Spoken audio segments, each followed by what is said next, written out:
an attempt at reading um, Kant's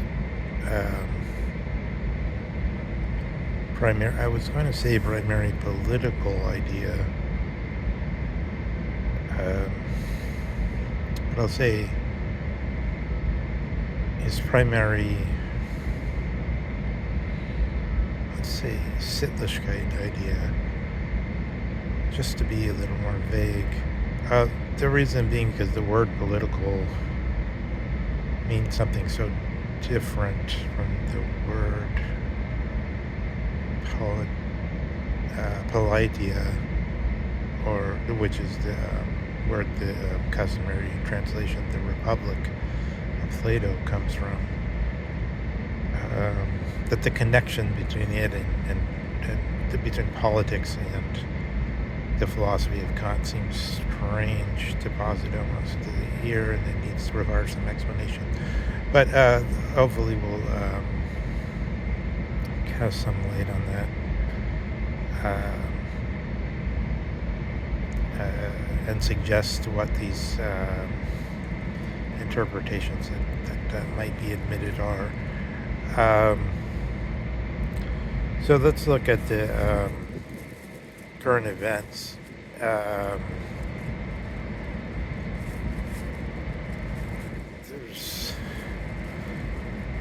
I suppose there's some question over the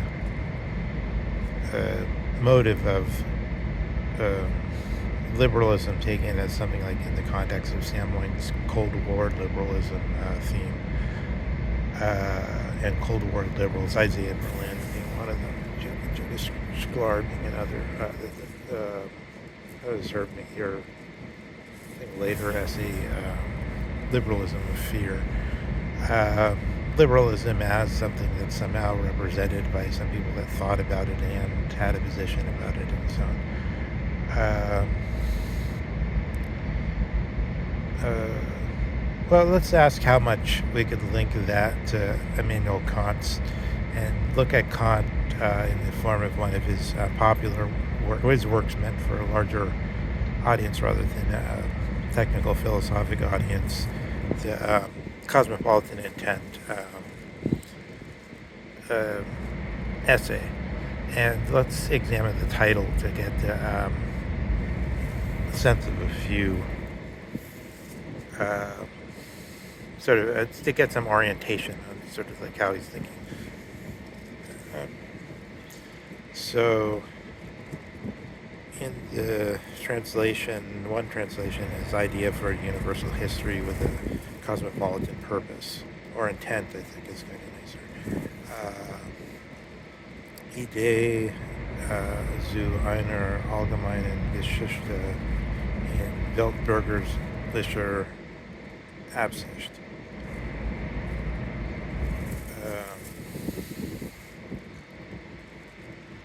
So I think what this title says, well, let's just stick to the English is fine. All right. Idea for a universal history with a cosmopolitan intent. So this I think it's Absicht, not Absicht. I'm not sure actually. The intent is like the moral purpose. So, what is the moral purpose? It's this Weltbürgerisch.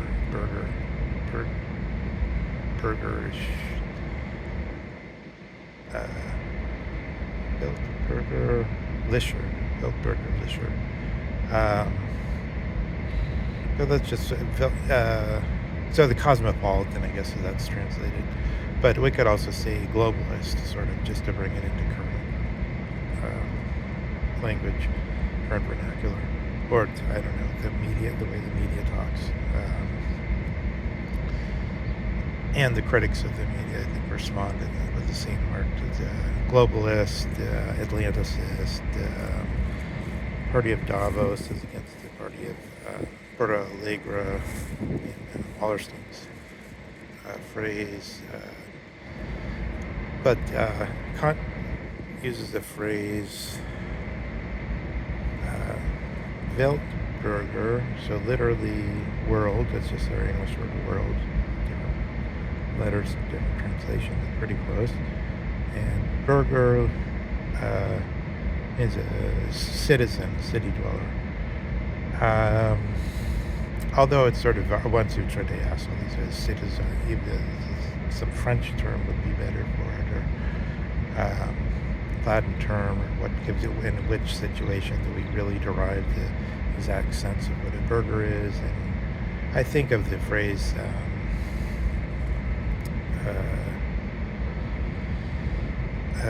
how is it, the Stadtluft macht frei.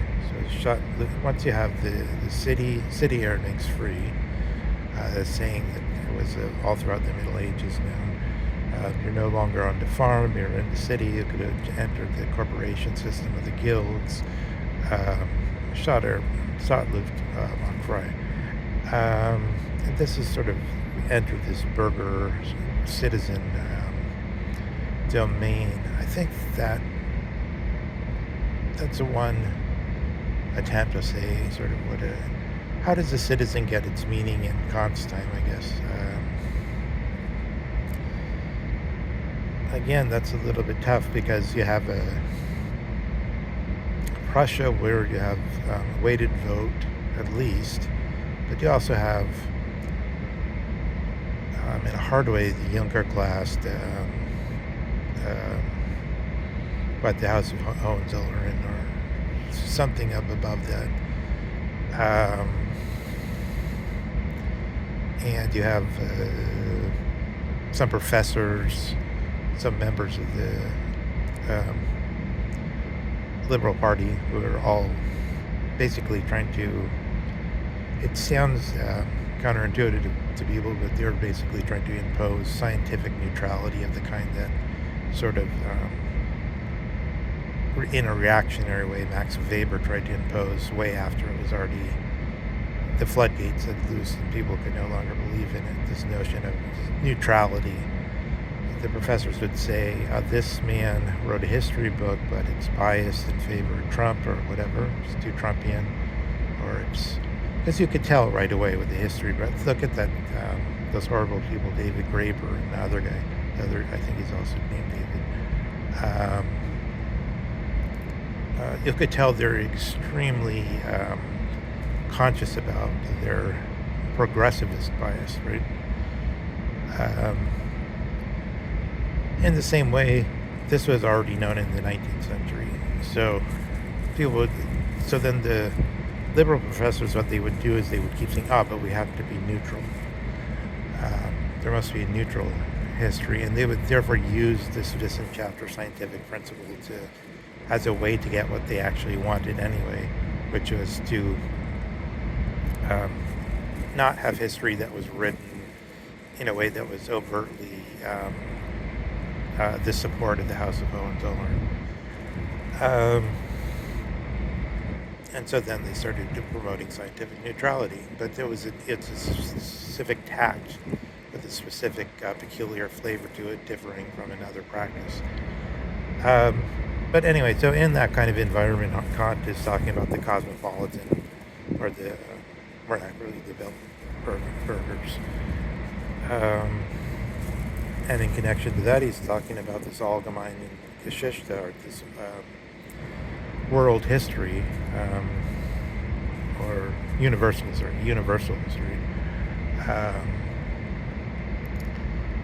And so that's a moral precept. So it's saying, you could bring it in, if you're American, then you could think of Learned Hand's talk about the morality or truth lies in the hearts of the people, not in the Constitution, not in the Congress, not in any other force. So if that goes, then what can you do? So that's the kind of thing that Kant's thinking about. He's saying we should implant this Weltbürgerlich intent into the hearts of the people, or into, of course, in through his whole metaphysical system whereby he places it.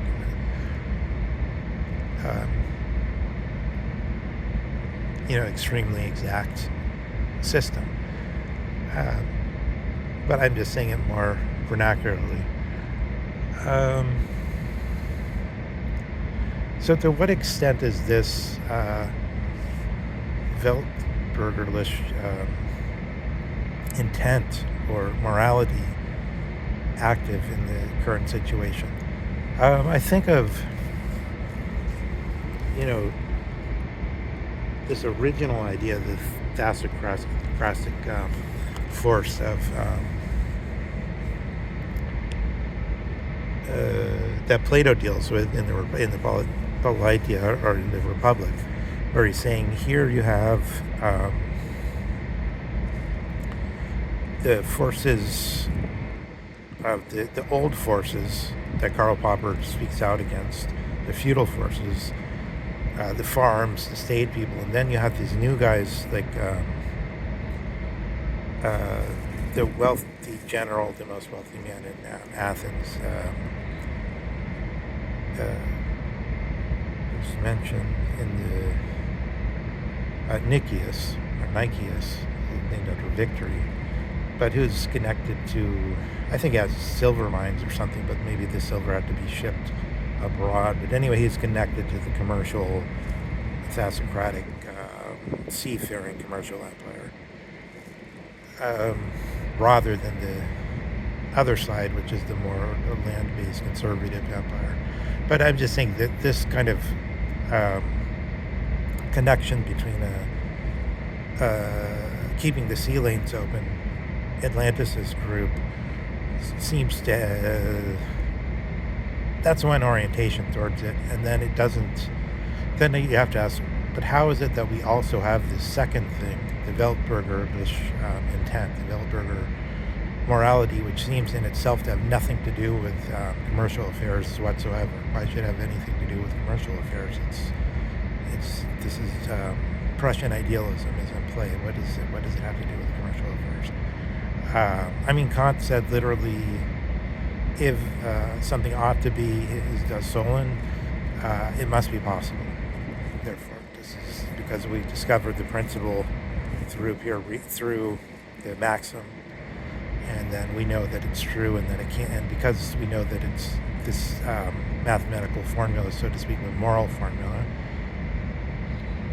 Kant made these remarks about shifting from Newton's physics to the physics of society, which you call sociology, and the physics of morals, basically. As a maxim is supposed to impose its ironclad rules, are more than ironclad, they're much infinitely absolute and potential rules. So I pose that as a question. There's this background of the Weltbürger intent as this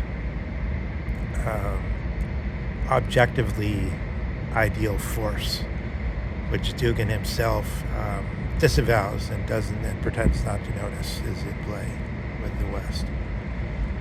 Even though this is exactly himself when he, as a observer as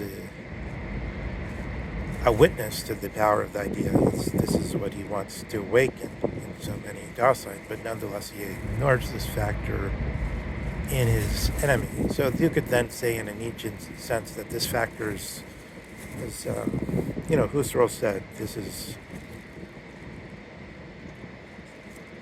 the idea is more powerful than any empirical force.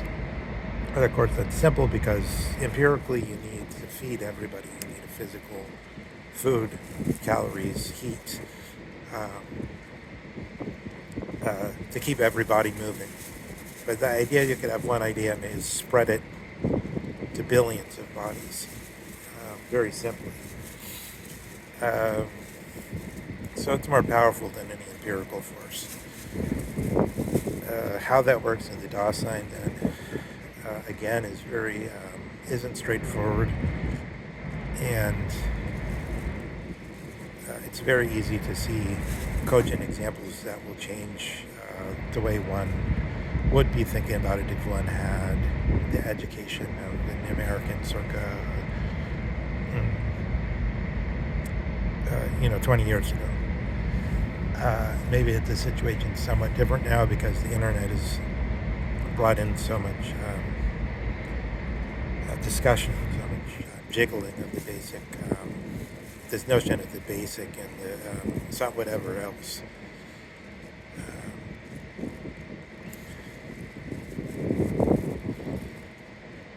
Basic bitch is a common phrase, right? Or I guess for a male, normie freak serves the same purpose according to what Kristen Stewart says. Or in any case, she says that's the phrase she uses when she means basic bitch. I don't think so I mean, you could go back to the 50s or whatever and say, oh, here's the beatniks. And then you could say, always we had these moves that are like anti-establishment or whatever. You have Timothy Leary or whoever.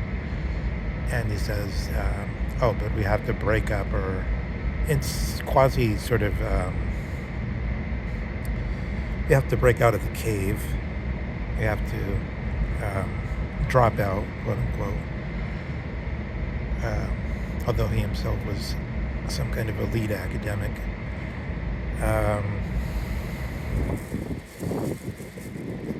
Dropout then has some specific sense of dropping out of the cave or the Das Man or the inauthentic thing and activating something else. Yeah, that's true. There's always, you can see movements like that all the time, Millerism, whatever.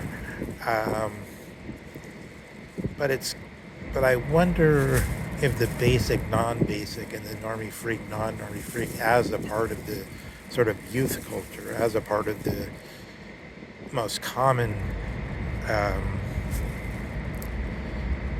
cool crowd culture or whatever, is something that didn't always exist. It's true you could sort of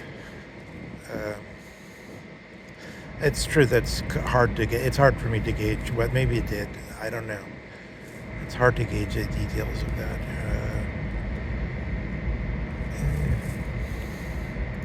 Think of something like Tales of Genji in like 1010 or something in Japan, totally different, totally foreign country, totally different place. Did that? How would that be in those terms? I just tried to make a sounding point. I think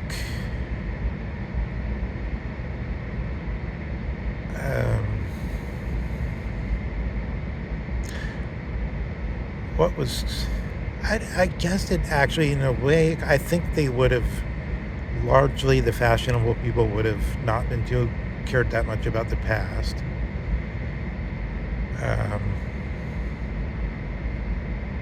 And they would have thought whatever they were doing now was like absolute. But then you could say, but then on the other hand, I think the difference between basic and not basic in that culture would mostly hang around how many flaws can we hang on this person. It wouldn't be so much, well, it's partially how much they know, but it would be like, what did they know to sing a poem, and are they able to produce a poem very rapidly on the right occasion in a fashionable way?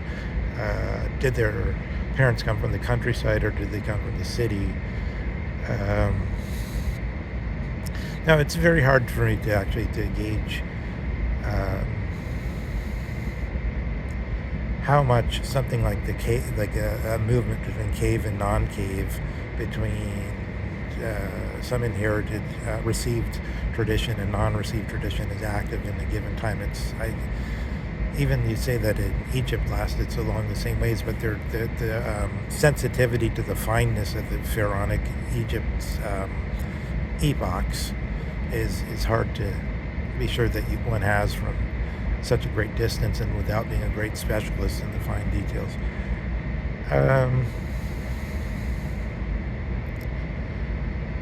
So I think that's a very legitimate question, is to ask how far this intent or intentionality, this Kantian Weltbürgerlich intent, which is so Um, Completely nothing to do with the obvious, in the Eisenhower motives or whatever, the military industrial complex, and et cetera, et cetera, but who seem to operate on the plane of uh, I mean, is it correct to say of Ryan and Vernew, of pure reason here, uh, as rather than being dead, as rather than death, as in the Socratic sense of the philosophizing is dying? Uh, um,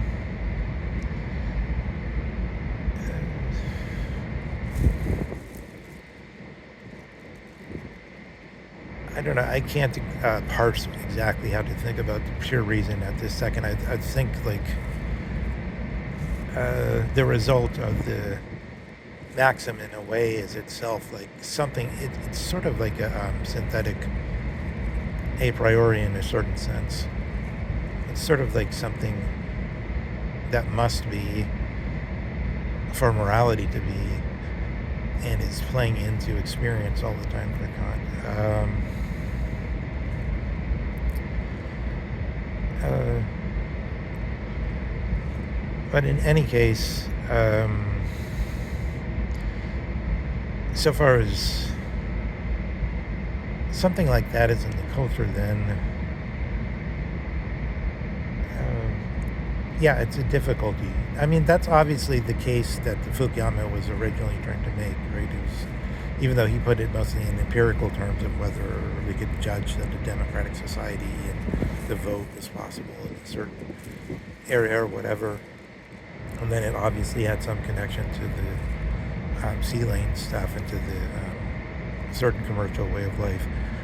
But nonetheless, since he linked it to Hegel, that's ultimately you could superimpose it and see how this Kantian sense works. And then you can ask, then in that horizon, do we see the pneumomachia, as Dugan puts it, the war of the minds in this, as much as we see this a Wallerstein type of economic and this conflict whereby the so-called semi-periphery, inclusive of Russian oligarchs, is pulling the oligarchs in two directions. Like, you could become Western oligarchs, all you have to do is become members, join the club, fine, come to Davos, or you could become some other kind of oligarch, and there's just two ways the semi-periphery can go towards